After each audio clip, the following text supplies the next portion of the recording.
Okay. Hyderabad story പറഞ്ഞപ്പോഴാണ് മമിത ഭയങ്കര കരച്ചിലായിരുന്നു എന്നാണല്ലോ ഞങ്ങൾ കേട്ടത്. ഗിരീഷേട്ടനെ വിളിച്ച് ഭയങ്കര കരച്ചിലായിരുന്നു. ഗിരീഷേട്ടനാണോ ശ്യാംചേട്ടനാണോ വിളിച്ചത് ഭയങ്കര ഞാൻ മിസ് ചെയ്യുന്നു എന്നൊക്കെ പറഞ്ഞിട്ട്? എനിക്ക് മിസ് ചെയ്തോ നമ്മുടെ ക്രൂവിന്റെ? ഉറപ്പായിട്ടും എനിക്ക് കിട്ടിയതിൽ വെച്ച് one of the best set ആയിരുന്നു പ്രേമലുവിൻ്റേത്. അപ്പം ഞങ്ങളെല്ലാവരും ഈ നിൽക്കുന്ന എല്ലാവരും തന്നെ ഒരു ഫാമിലിയെ പോലെയായിരുന്നു അവിടെ. കാരണം ഒന്നാമത് അന്യനാടാണ്, അവിടെ ഞങ്ങൾ മാത്രമേ മലയാളികളായിട്ടുള്ളൂ. അപ്പോൾ എന്തെങ്കിലും മിണ്ടാനും പറയാനുണ്ടെങ്കിൽ ഞങ്ങളും അങ്ങോട്ടും ഇങ്ങോട്ടേക്കുമാണ്. അപ്പം ഭയങ്കര ഫാമിലി ബോണ്ടായിരുന്നു ഞങ്ങൾക്കിടയിൽ. അപ്പോൾ തിരിച്ചു വരുമ്പോൾ അത് ഭയങ്കര ബുദ്ധിമുട്ടുണ്ടായിരുന്നു എനിക്ക് സത്യം പറഞ്ഞാൽ. 1.5 മാസത്തോളം അവിടെ നിന്നിട്ട്. മൂവിനെ പറ്റി പറയാനുള്ളത് എല്ലാവരും പറഞ്ഞ പോലെ തന്നെയാണ്, ഒരു ഫൺ റൈഡ് ആയിരിക്കും, ഒരു റൊമാൻറ്റിക് പടമാണ്. അപ്പോൾ എല്ലാവരും തിയേറ്ററിൽ തന്നെ പോയി കാണാം. പിന്നെ എൻ്റെ ആദ്യത്തെ ഷോർട്ട് ഫിലിം പ്രൊഡ്യൂസ് ചെയ്തത് ഗിരീഷേട്ടനായിരുന്നു.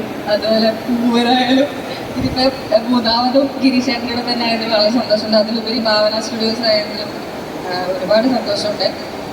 പിന്നെ ഇപ്പോൾ മമിത പറഞ്ഞ പോലെ തന്നെ നമ്മളെല്ലാവരും സെയിം അപ്പാർട്ട്മെൻറ്റിലായിരുന്നു താമസിച്ചതൊക്കെ. അതായത് ഞങ്ങൾ 3 പേരും ഒരു അപ്പാർട്ട്മെൻറ്റിൽ, അവർ 3 പേരും ഒരു അപ്പാർട്ട്മെൻറ്റിൽ. അപ്പോൾ എപ്പോഴും ഞങ്ങൾ അങ്ങോട്ടും ഇങ്ങോട്ടും കളിയും ചിരി തമാശയൊക്കെയായിരുന്നു. പടം കഴിഞ്ഞിട്ടും ഞങ്ങളെല്ലാവരും ഗെറ്റ് ടുഗെദറൊക്കെ നടത്താറുണ്ട്. അപ്പോൾ അത്രയൊക്കെയാണ്. അപ്പോൾ എല്ലാവരും പടം തിയേറ്ററിൽ പോയി തന്നെ കാണും. Thank you. മീനാക്ഷി, എല്ലാവർക്കും നമസ്കാരം. ഈ പറഞ്ഞതുപോലെ സിനിമ ഒരു റോംകോം ആണ്. ഇവിടെ എല്ലാവരും പറഞ്ഞതിൻ്റെ അപ്പുറത്തേക്ക് എനിക്കൊന്നും പ്രത്യേകിച്ച് എടുത്ത് പറയാനില്ല. ഈ പറഞ്ഞതുപോലെ ഇപ്പോൾ ഗിരീഷേടി എന്ന് പറയുന്ന ഡയറക്ടറുടെ ഒരു സിനിമ എന്ന് പറയുമ്പോൾ തീർച്ചയായിട്ടും നമുക്ക് എല്ലാവർക്കും വളരെയേറെ പ്രതീക്ഷയുള്ള ഒരു സിനിമയാണ്. ഇവിടെ നിൽക്കുന്ന ഓരോരുത്തർക്കും അതുണ്ട്.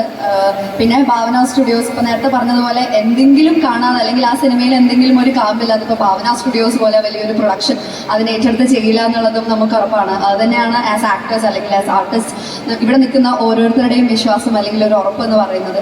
ഇത്രയും വലിയൊരു ടീമിൻ്റെ കൂടെ ഒരു ഭാഗമാവാൻ സാധിച്ചതിൽ ഒരുപാട് സന്തോഷം. ഞാനിതിൽ ചെറിയൊരു ക്യാരക്ടറാണ് ചെയ്തിരിക്കുന്നത്. പക്ഷേ എന്നാൽ കൂടിയും ചെറിയ ക്യാരക്ടറാണെങ്കിലും വളരെ രസമുള്ള ഒരു ക്യാരക്ടറാണ് ഇതിൽ.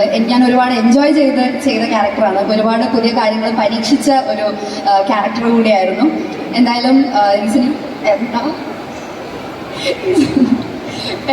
ഈ സിനിമയിലേക്ക് വിളിച്ചതിൽ പ്രൊഡക്ഷനും അതുപോലെ തന്നെ ഗിരീഷനും ഒരുപാട് നന്ദി. പിന്നെ ഈ പറഞ്ഞതുപോലെ സിനിമ ഒരു എൻ്റർടൈനറാണ്. തീർച്ചയായും എല്ലാവരും തിയേറ്ററിൽ തന്നെ പോയി കാണേണ്ട ഒരു സിനിമയാണ്. തിയേറ്ററിൽ തന്നെ കാണാൻ ശ്രമിക്കുക. That's it. Thank you.